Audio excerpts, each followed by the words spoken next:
Dalawang magkaugnay na operasyon ang naisakatuparan ng Bagao Police Station na nagresulta sa pagkakaaresto ng dalawang suspect na pinaghihinalaang sangkot umano sa bentahan ng ilegal na droga sa Bagao, Cagayan. Narito ang report mula kay Patrolwoman Lainey Lorenzo. Dalawang magkahiwalay at magkaugnay na operasyon kontra ilegal na droga ang isinagawa ng Bagao Police Station na nagresulta sa pagkakaaresto ng dalawang suspect na sangkot umano sa bentahan ng hinihinalaang shabu nito lamang ika-24 ng Hulyo taong kasalukuyan. Sa isinagawang operasyon ng Bagao Police Station, katuwang ang 1st Cagayan Provincial Mobile Force Company, Provincial Intelligence Unit at Provincial Drug Enforcement Unit, unang nahuli si alias Manoy, 25 anyos, binata at isang magsasaka mula sa Zone 1, Talang, Bagao, matapos kumagat sa isang operatibang nagpanggap bilang isang poster buyer sa New Cemetery Zone 1, Barangay San Jose ng nasabing bayan. Nakumpiska mula sa kanya ang dalawang sachet ng hinihinalaang shabu na tinatayang nagkakahalaga ng 2,040 pesos.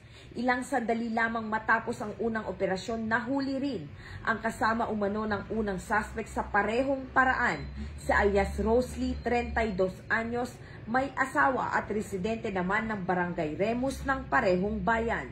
Nakumpiska sa kanya ang dalawang heat-sealed sachet ng hinihinalaang shabu na nagkakahalaga naman ng 1,850 pesos at ilang mga drug paraphernalia. Ayon sa otoridad, ito na ang ikalawang beses na nahuli si alias Rosely dahil sa illegal drug trade.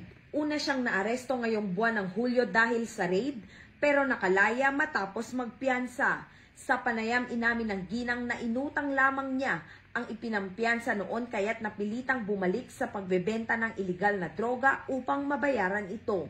Aminado naman ang suspect sa kanyang iligal na gawain at naghayag ng kahandaan na makikipagtulungan para sa mga otoridad.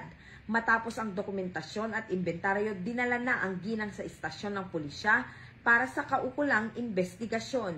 Sa ilalim ng kampanya ng Bagong Pilipinas, mas pinaigting ng pambansang pulisya ang kanilang laban kontra iligal na droga bilang tugon sa panawagan para sa isang ligtas at mas maayos na bansa.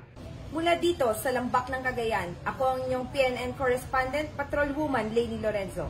Alagad ng batas, tagataguyod ng balitang pulis.